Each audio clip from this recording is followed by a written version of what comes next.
اعوذ باللہ من الشیطان الرجیم بسم اللہ الرحمن الرحیم۔ شروع اللہ کا نام لے کر جو بڑا مہربان نہایت رحم والا ہے۔ قرب قیامت ایک ایسا فتنہ جاری ہونے والا ہے جس کا خوف اور دبدبہ ہر زمانے میں پایا جاتا تھا۔ اس کا ذکر جب صحابہ کی مجلس میں ہوتا تھا تو صحابہ زارو قطار رونے لگ جاتے تھے اور اپنے اللہ پاک سے اس فتنے سے پناہ مانگتے تھے۔ تو میرے پیارے دوستو، آج کی اس ویڈیو میں ہم اس کائنات کے سب سے بڑے فتنے یعنی کہ دجال کے بارے میں بات کریں گے۔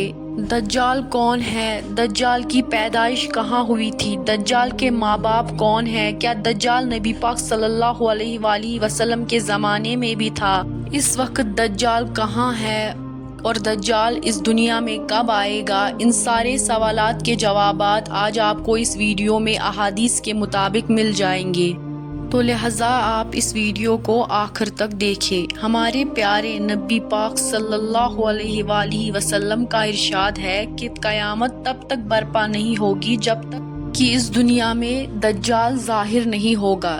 دجال کی ظاہری نشانی کے بارے میں ہمارے نبی پاک صلی اللہ علیہ وآلہ وسلم نے فرمایا کہ دجال چھوٹے قد کا ہوگا، دجال ایک آنکھ سے نہیں دیکھ پائے گا، دجال بہت ہی زیادہ بدصورت ہوگا، اس کے دونوں پیر ٹیڑھے ہوں گے، دجال کے جسم پر کافی سارے بال ہوں گے اور اس کے سر کے بال گنگرالے ہوں گے۔ دجال کا رنگ سرخ یا گندمی ہوگا اور اس کی ناک طوطے کی چونچ جیسی ہوگی۔ دجال کے ماتھے پر کافر لکھا ہوگا جسے کہ ہر مسلمان پڑھ پائے گا، چاہے وہ پڑھا لکھا ہو یا ان پڑھ ہو، لیکن فاسق اور کافر لوگ اسے نہیں پڑھ پائیں گے۔ دجال پہلے اپنے آپ کو کافی پرہیزگار دکھائے گا تاکہ زیادہ سے زیادہ لوگ اس کی پیروی کریں، لیکن اندر سے وہ کافروں کی طرح ظالم ہوگا۔ دجال سب سے پہلے نبوت کا دعویٰ کرے گا۔ جب اس کے ماننے والوں کی تعداد زیادہ ہو جائے گی تو اس کے بعد یہ خدائی کا دعویٰ کر دے گا۔ دجال ایک بہت بڑی سواری پر سوار ہو کر پوری روئے زمین پر گردش کرے گا۔ وہ سواری اتنی بڑی ہوگی کہ اس کی آنکھوں کا درمیانی فاصلہ 40 گز کا ہوگا۔ دوستو، دجال کے پاس بے شمار طاقت اور بے شمار مال و دولت کے خزانے ہوں گے اور اس روئے زمین کی زیادہ تر نہروں پر اس کا قبضہ ہوگا اور اس کی اجازت کے بغیر کوئی بھی پانی نہیں پی پائے گا۔ یہ لوگوں کو گمراہ کرنے کے لیے طرح طرح سے شودہ بازیاں دکھائے گا۔ یہ آسمان کو حکم کرے گا تو وہ پانی برسائے گا، زمین کو حکم کرے گا تو وہ سبزہ اگائے گی، اور اس وقت دجال اپنے آپ کو خدا کہے گا۔ جو لوگ اس کے پیروکار بن جائیں گے ان کو یہ مالا مال کر دے گا اور جو لوگ اسے ماننے سے منع کریں گے ان کا یہ قتل کر دے گا۔ دوستو، دجال بجلی سے بھی زیادہ تیز رفتار سے اس دنیا میں گردش کرے گا۔ وہ دنیا کے ہر کونے میں جائے گا اور اس وقت دنیا کے تمام کافر اور اسرائیلی لوگ اس کی حمایت کریں گے اور اس کی جماعت کے ساتھ شامل ہو جائیں گے، لیکن جو سچا مسلمان ہوگا وہ اس کو پہچان جائے گا اور اس کو ماننے سے انکار کر دے گا۔ دجال پوری دنیا میں فساد ڈالنے کے بعد مکہ مکرمہ اور مدینہ منورہ کی طرف روانہ ہوگا۔ جب یہ مکہ میں داخل ہونے کی کوشش کرے گا تو اسے مکہ میں داخل ہونے سے روک دیا جائے گا۔ آخر کار مکہ سے ذلیل و کھال ہو کر مدینہ کی طرف جائے گا۔ اس وقت مدینہ منورہ کے 7 دروازے ہوں گے اور ہر دروازے پر اللہ تبارک و تعالیٰ کی طرف سے ایک نگہبان فرشتہ مقرر ہوگا جو اسے مدینہ منورہ میں داخل ہونے نہیں دیں گے۔ اس وقت دجال مکہ اور مدینہ کے باہر کھڑے ہو کر ایک زوردار چیخ مارے گا۔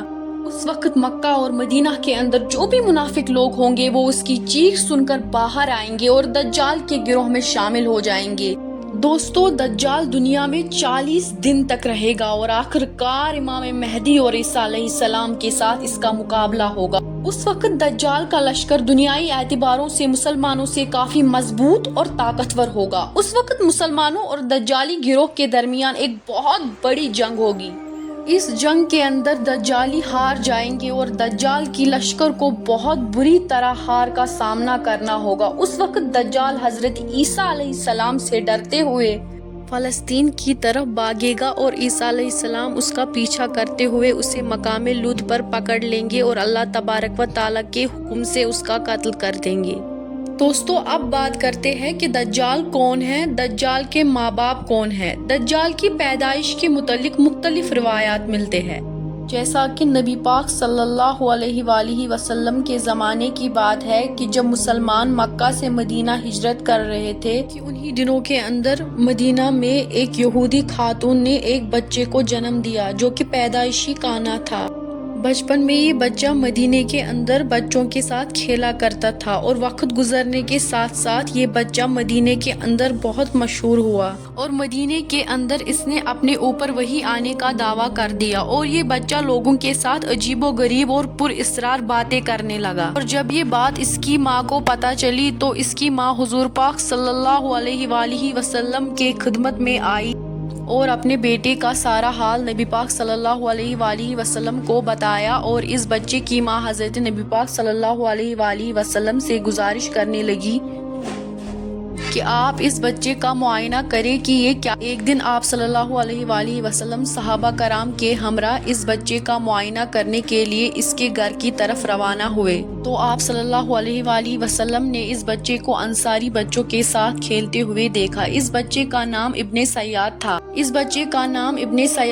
آپ صلی اللہ علیہ وآلہ وسلم کے ساتھ عمر بن خطاب اور دیگر صحابہ بھی موجود تھے۔ اس وقت ابن سیاد بلوغت کے قریب تھا لیکن جوان نہیں ہوا تھا۔ آپ صلی اللہ علیہ وآلہ وسلم اس کے قریب گئے لیکن اس کو پتہ نہ چلا تو آپ صلی اللہ علیہ وآلہ وسلم نے اس کی کمر پر ضرب لگائے اور ابن سیاد سے فرمایا کہ کیا تم گواہی دیتے ہو کہ میں اللہ کا رسول ہوں؟ تو ابن سیاد نے آپ صلی اللہ علیہ وآلہ وسلم کی طرف دیکھا اور کہا کہ میں گواہی دیتا ہوں کہ آپ اللہ کے رسول ہیں۔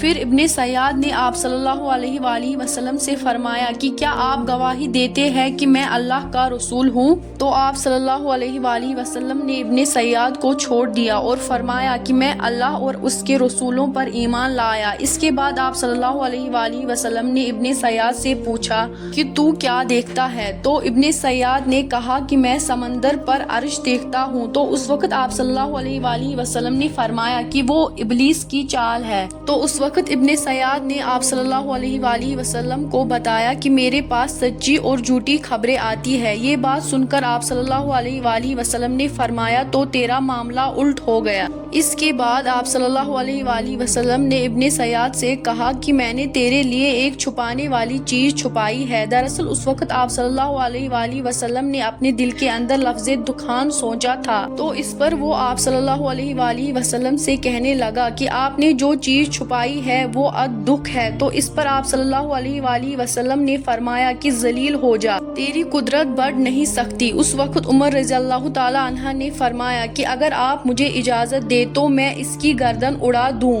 تو اس وقت آپ صلی اللہ علیہ وآلہ وسلم نے ارشاد فرمایا کہ اسے چھوڑ دو، کہ اگر تو یہ سچا ہے تو اسے قتل نہیں کر سکتا، اور اگر یہ جھوٹا ہے تو اسے قتل کرنے میں کوئی بلائی نہیں۔ دوستوں، مدینے کے لوگ ابن سیاد کے بارے میں کہتے تھے کہ بعض اس کے پاس شیاطین آتے تھے جو اسے عرش الہی کی خبریں دیا کرتے ہیں، جبکہ آپ صلی اللہ علیہ وآلہ وسلم نے ابن سیاد کے بارے میں سکونت اختیار کی، کیونکہ آپ صلی اللہ علیہ وآلہ وسلم کی طرف وحی نہیں کی گئی کہ ابن سیاد کی سچائی کیا ہے، جبکہ بعض لوگ ابن سیاد کو ہی دجال مانتے تھے اور چند صحابہ کرام کا خیال بھی یہی تھا۔ اور ایک روایت میں آتا ہے کہ عمر رضی اللہ تعالی عنہ آپ صلی اللہ علیہ وآلہ وسلم کے سامنے ابن سیاد کو دجال کہا کرتے تھے، لیکن آپ صلی اللہ علیہ وآلہ وسلم نہ ہی اس بات کا اقرار کرتے نہ ہی انکار کرتے۔ دوستو، ابن سیاد کے اندر ایسی بہت ساری نشانیاں موجود تھی جو کہ ہو بہو دجال کی نشانیاں تھی۔ یہی وجہ ہے کہ اس دور کے اندر بہت سارے صحابہ کرام بھی اسے دجال کہا کرتے تھے،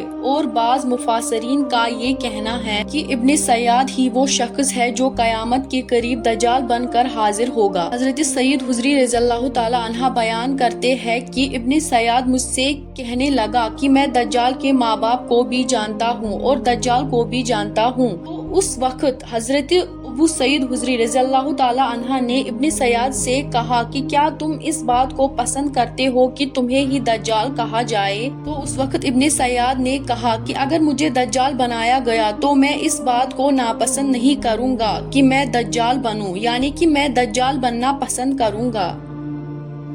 دوستو، بعض مفسرین کا کہنا ہے کہ ابن سیاد دجال نہیں ہے، کیونکہ یہ بعد میں آپ صلی اللہ علیہ وآلہ وسلم پر ایمان لے آیا تھا۔ بلکہ دجال حضرت سلیمان علیہ السلام کے دور میں جنات اور انسان کے ملاپ سے پیدا ہوا اور اس کے ماں باپ کو قتل کر دیا گیا اور دجال کو ایک جزیرے کے اندر قید کر دیا گیا اور انسانوں اور جنات کے ملاپ سے پیدا ہونے والا بچہ یعنی کہ دجال ابھی بھی اسی جزیرے پر قید ہے اور اس کے ساتھ شیطان اس کو ہر بات کی خبر وہی پر دیتے ہیں۔ دجال کی پیدائش کے بارے میں حضرت امام زرکاری رحمت اللہ علیہ فرماتے ہیں کہ دجال وہ فتنہ ہے جس کو اللہ تبارک و تعالیٰ نے اس وقت پیدا فرمایا جس وقت حضرت آدم علیہ السلام کو جنت سے نکالا گیا اور دجال بنا ماں باپ کے پیدا ہوا۔ دوستو حقیقت تو یہ ہے کہ دجال قیامت کے قریب ظاہر ہوگا اور اس کی جو نشانیاں ہوگی وہ آپ صلی اللہ علیہ وآلہ وسلم کے احادیث کے اندر واضح طور پر مل جاتی ہے۔ لیکن یہ دجال کہاں ہے اور یہ کہاں سے آیا اور یہ کیسے پیدا ہوا اور اس کے ماں باپ کہاں ہیں، اس کا علم صرف اللہ تبارک و تعالیٰ کی ذات کے پاس ہے۔ اللہ پاک ہی بہتر جانتا ہے دجال حقیقت میں کون ہے اور وہ کیسے پیدا ہوا۔ اللہ تبارک و تعالیٰ سے دعا ہے کہ اللہ پاک اپنے پیارے حبیب حضرت محمد رسول اللہ صلی اللہ علیہ وآلہ وسلم کے صدقے ہم سب کو دجال کے فتنے سے بچائے اور ایمان کے سلامتی کے ساتھ ہمیں زندگی گزارنا اور مرنا نصیب فرمائے۔